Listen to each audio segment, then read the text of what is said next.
menggunakan jaket, yang jaket itu kemudian diletakkan di atas untuk menutupi sesuatu. Apa yang dia tutupi? Yang ditutupi alat semacam ini.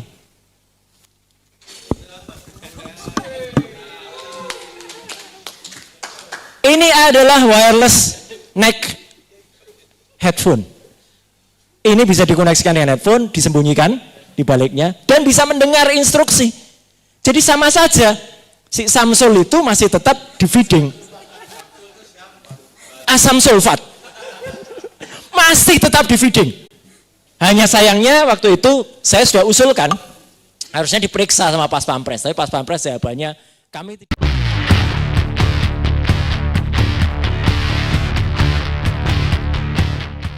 Mahkamah Konstitusi. Pak Hasto dan teman-teman semua, banyak juga pertanyaan ke saya. Mas Roy kenapa nggak jadi ahli kemarin di MK? Saya jawab, kebetulan hari Senin, Selasa, dan Rabu saya sudah tercatat harus berada di provinsi yang agak jauh dari Jakarta. Tapi saya sudah memberikan afidavit, Pak Hasto. Jadi kesaksian secara tertulis, dan itu diminta oleh Mahkamah Konstitusi, dan sudah saya tanda tangani lengkap. Sudah saya post, jadi ini lebih di atas amicus curiae. Karena kesaksian ahli tertulis itu memang diminta oleh Mahkamah Konstitusi. Jadi saya sudah memberikan, tapi bentuknya tertulis, ada gambar-gambar diagramnya, dan itu yang akan saya ceritakan hari ini. Ya, isinya apa? Intinya teman-teman semua, saya tampil di sini kelihatannya kok aneh-aneh bahwa apa ini? Nah, justru alat kecil inilah yang men-trigger saya, Pak Hasto. Ketika akhir Desember yang lalu, ya, kita menyaksikan debat Capres dan debat Cawapres. Ya. Alat kecil ini yang tadinya, saya terus terang tadinya itu saya sudah mau ke kampus saja, kembali ke kita dan tidak mau urusan politik lagi. Karena saya sudah 4 tahun pamit dari partai politik.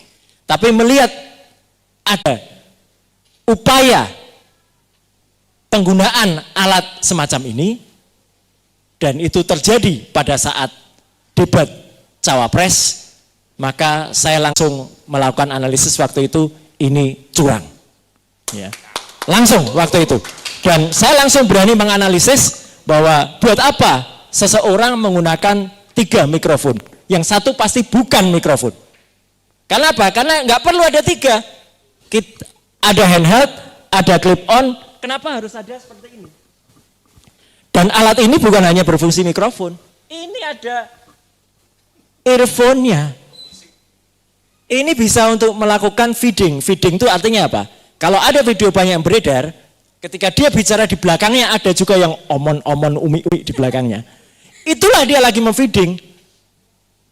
Jadi apa yang dikatakan bahkan sempat waktu itu salah babnya, salah chapternya. Ditanya soal ini yang dijawab ini. Sudah salah jawabnya panjang lagi. Dan waktu itu pun sebenarnya ada yang bocor. Karena alat ini memang bisa bocor. Suara di sini bocor ke mikrofon di sini. Ada suara wanita yang bilang, sudah. Gitu ya. Dan sudah itu bukan suara penyiar announcer dari Kompas TV waktu itu. Bukan, saya analisis suaranya lain. Ya. Nah, hari ini kita akan membuka kotak Pandora. Apa itu kotak Pandora? Kita harus terpaksa kembali ke mitologi zaman Yunani dulu.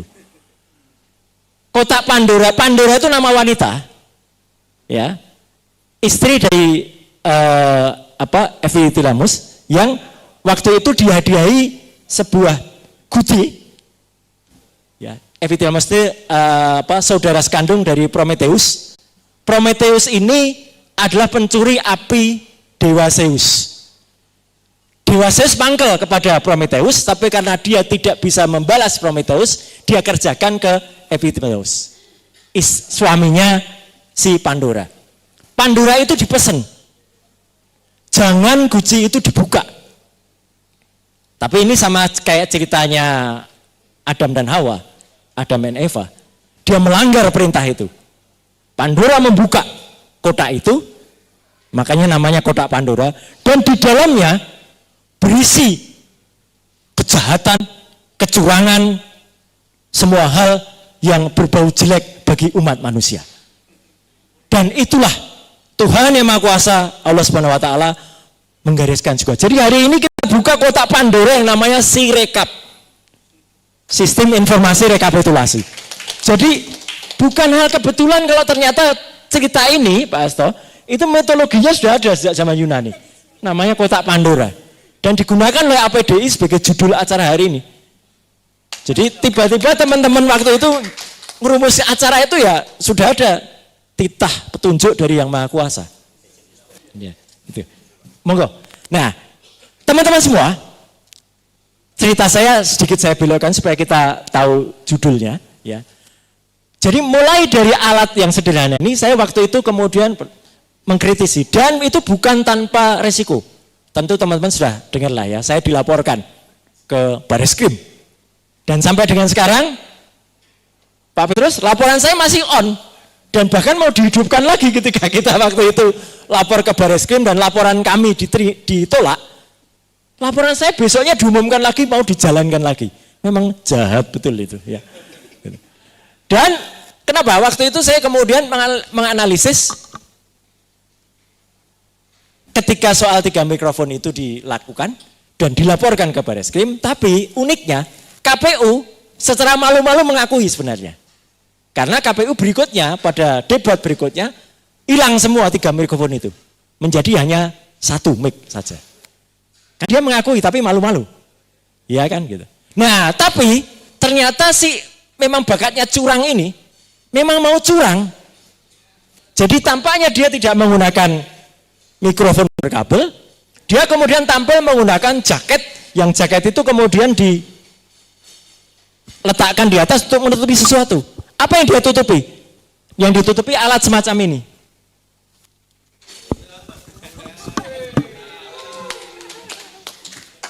Ini adalah wireless neck headphone.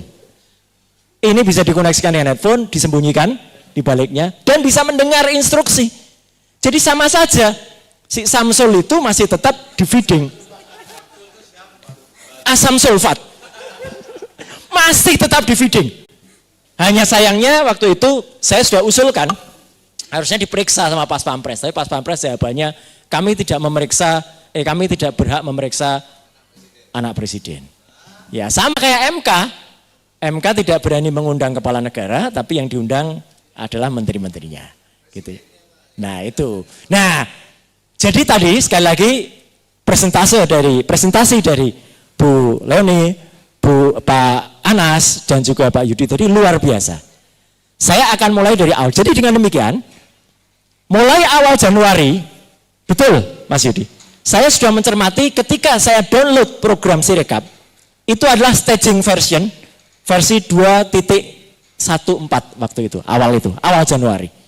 Saya langsung teriak, ini program yang masih staging, program yang masih beta, kok berani-beraninya di launching kepada masyarakat. Padahal itu dengan biaya besar. Nggak boleh teman-teman semua. Jadi ini satu poin. Nggak boleh program yang masih staging atau yang masih beta version itu dilepas kepada masyarakat. Apalagi kita tahu MOU pembuatannya sudah ada semenjak tahun 2021. Jadi KPU melakukan signing dengan ITB itu pada tahun 2021. Harusnya awal 2024 itu sudah jadi program, sudah dirilis dan sudah diaudit. Ini yang penting. Program harus beredar itu harus diaudit. Sudah pasti program staging itu tidak mungkin lolos audit. Jadi kalau KPU mengatakan dia sudah diaudit oleh BRIN dan BSSN, Mas Hasto, dengan kata keras saya bisa mengatakan bohong. Makanya kalau dilihat nangis kan kemarin si Yudisnya waktu menyampaikan di depan. Dan BSSN ini tolong dicari.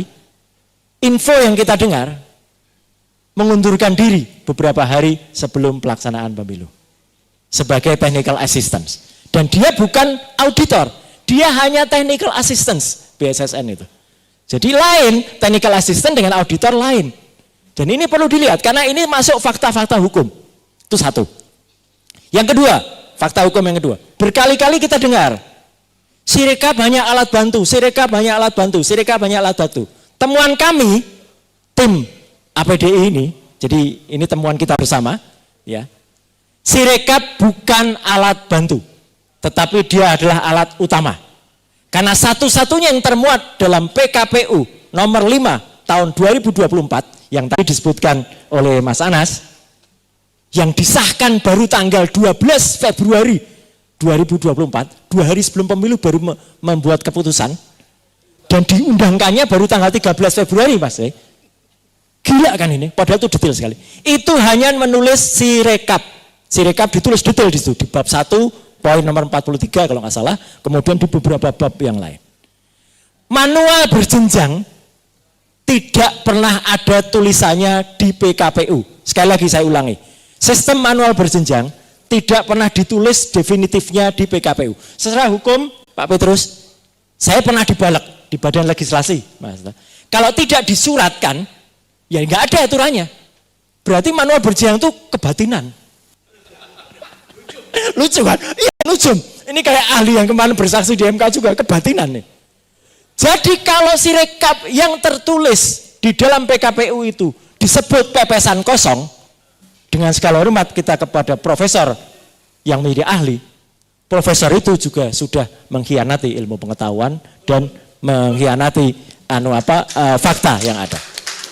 Jadi saya simpulkan aja. Ketiga, saya di awal Februari itu, ketika di pertengahan Februari, ketika kemudian sudah running, di samping membongkar soal software tadi, saya teriak, kok kita berani-beraninya data penting Republik Indonesia, DPT 201 juta penduduk itu, ditaruh di cloud server di Alibaba.com, tepatnya di Allium Computing. Itu teman-teman bukan tanpa resiko lagi. Lagi-lagi saya dilaporkan Pak Andri. Keluar running text-nya di TV-TV. Roy Suryo menyebarkan hoax gitu. Meletakkan server di Singapura. Gilanya lagi, saya mengatakan gilanya lagi. Seminggu setelah tanggal 14 Februari, kalau nggak salah tanggal 21 Februari, komisioner KPU duduk berjejer, gagah banget di gedung KPU, bikin konferensi pers macam ini. Menyatakan dengan tegas, waktu itu BT Epsilon yang bilang, kami jamin data-data itu tidak ada di luar negeri, ada di Indonesia. Ketua KPU mengatakan, Hasyim Asyari mengatakan, sejauh pengetahuan saya, sepanjang pengetahuan saya, memang data-data itu hanya ada di dalam negeri. Saya langsung teriak, berarti pengetahuannya nggak panjang itu. Dan satu lagi, bohong. KPU bohong. Karena jelas-jelas di luar negeri kok.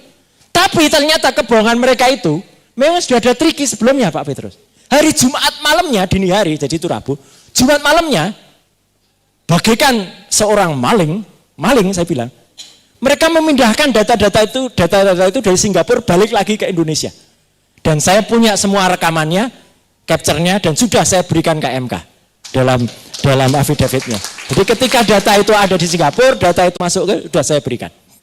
Jadi nggak apa-apa teman-teman kalau nggak dengar kesaksian langsung di MK, saya sampaikan di sini dan itu ada di dalam affidavit. Affidavit itu nilainya sama, ya, dengan kesaksian langsung. Karena memang saya benar-benar bisa hadir waktu itu. Nah, artinya apa? 3 kebohongan ini sudah berat sekali sebenarnya pada KPU. Bohong softwarenya diaudit dan itu banyak versi.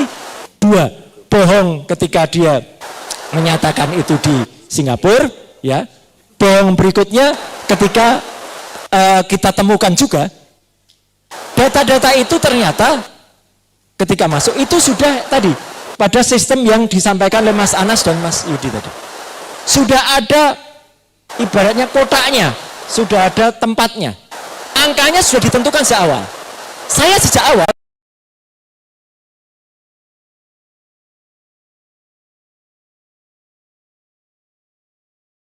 teman-teman boleh googling. Saya nggak berbohong. Sejak awal tanggal 14 itu, hari H pemilu, jam 19.36, di situs KPU itu sudah ada angkanya. 24%. Oh, kesini dikit. Oh, takut jatuh? Enggak. Saya masih punya kontrolan. Keseimbangan kayak kucing. Ya. Data itu sudah muncul dengan persentase yang dari awal tidak berubah sampai dengan sekarang. 24% 58%, 17%. Dan itu nggak berubah Pak Andi.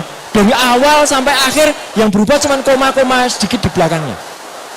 Jadi itu ada sebuah algoritma, automatic algorithm yang dipasang dengan perubahan-perubahan tadi. Jadi perubahan-perubahan software tadi memungkinkan dimasukkan apa?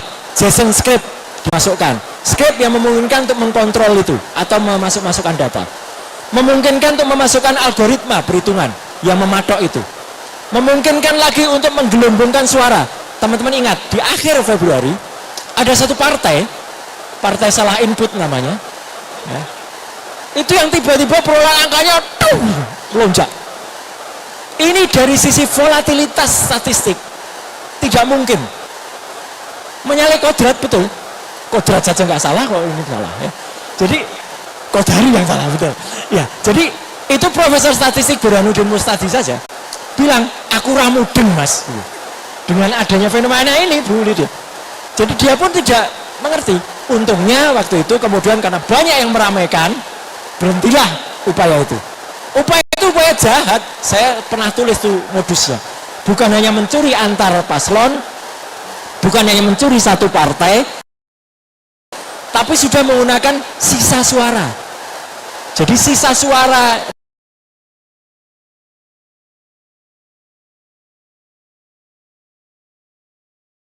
di setiap TPS itu belum terbukti ada di mana-mana. Data-data seperti yang Mas Anas tampilkan tadi ada semacam itu. Jadi itu terbukti. Kesalahan kelima lagi, fakta kelima lagi apa? Dengan dihilangkannya software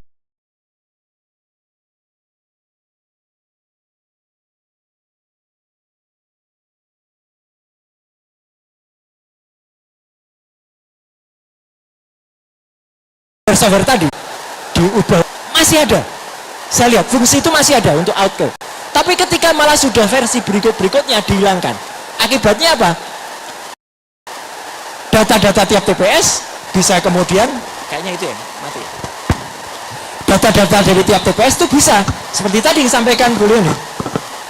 Dari 300 harusnya maksimal 300 jadi 700, jadi 900, jadi jeblok datanya, meledak.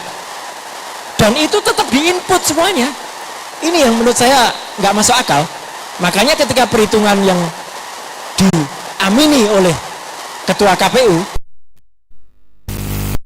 satu TPS itu bermasalah, ya, itu memang benar. Apalagi temuan Mas Anas tadi sudah mencapai lebih dari separuh TPS-nya.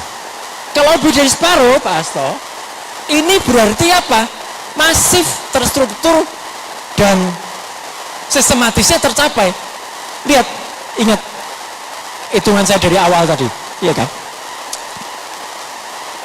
Ngawur, ya, benar. Jadi ya dari awal memang sudah ada perencanaan. Software-software itu memang sudah dirancang untuk ngaco. Kedua, ini yang saya tidak terima, Mas Anos, ketika profesor itu lagi menyalahkan ini semata-mata technical error. Masa software disalahkan? Dan cek. Oh, itu memang yang punya. Dan OCR itu ini sudah kuno, nggak mungkin salah. Per hari ini teman-teman semua, usia OCR itu berapa tahun? 110 tahun. Sudah ditemukan tahun 1914 oleh fisikawan Jerman. Dan sudah dipakai puluhan tahun di kampusnya Bu Leoni, kampusnya Mas Anas, kampus saya. Ya kalau OCR tidak terpercaya, ya perguruan tinggi nggak akan pakai itu. Itu tuh kesalahannya minor. Kok bisa kesalahannya sampai lebih dari 18 bahkan berapa persen tadi ngitungnya Mas Anas? 30 sekian persen ya. Ini kan ngawur.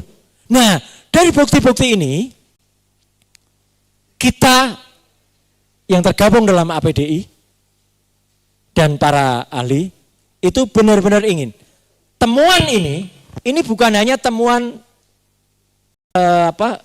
teknologi saja, tapi ini sudah temuan hukum yang nanti akan diolah oleh Pak Petrus.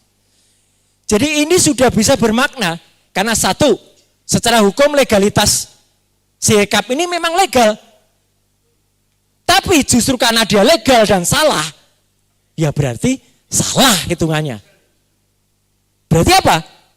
Sirekap ini sudah benar-benar menjadi alat utama dan alat utamanya error. Hasilnya tidak bisa dipercaya. Itu poin pertama.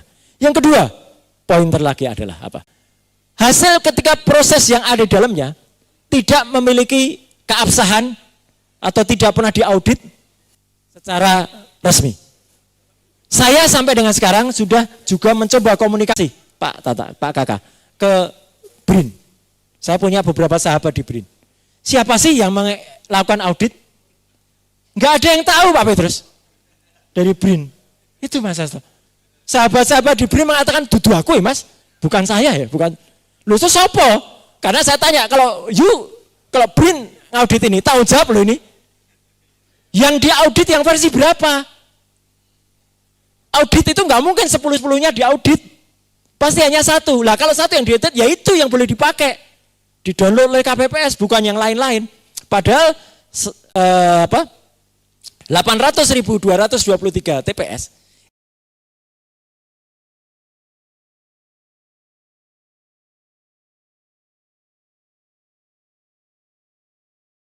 itu mendownload dalam versi yang berbeda-beda. Jadi ini secara sistem hukum tadi. Dan yang terakhir adalah KPU banyak sekali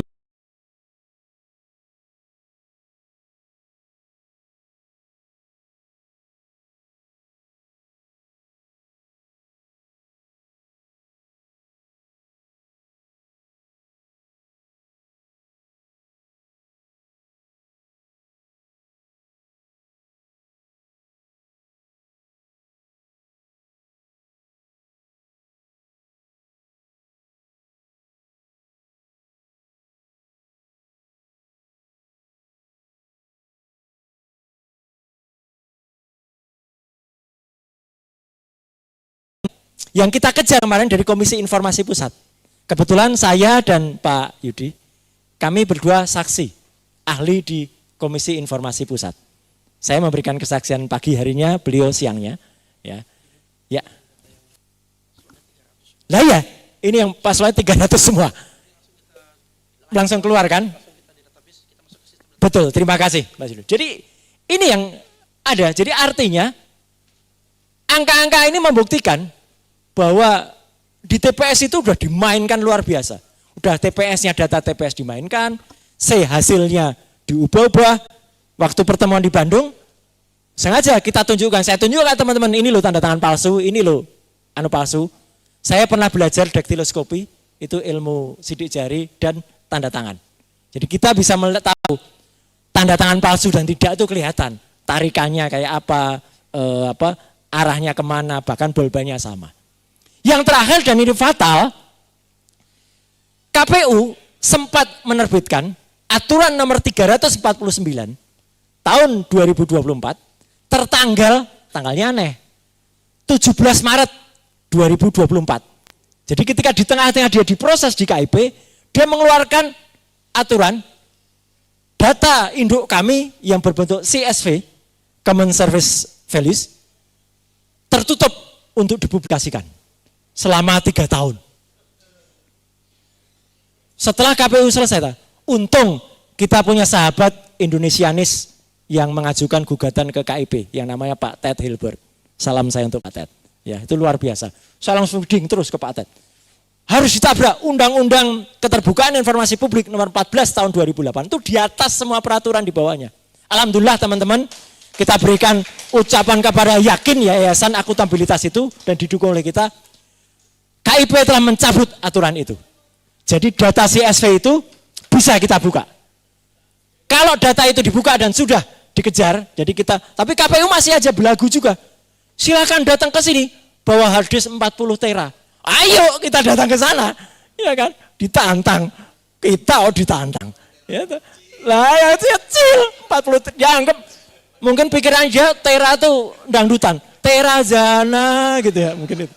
Nah jadi teman-teman semua, dengan semua bukti ini, saya berharap betul tim TPDI, tim Pembela Demokrasi Indonesia di bawah Pak Peter Celestinus, Pak dan kawan-kawan, ya, bisa merangkum betul konstruksi hukumnya. Dan Pak Hasto dan tim kita berikan support moral supaya hak angket tetap jalan, Pak Hasto. Itu ya.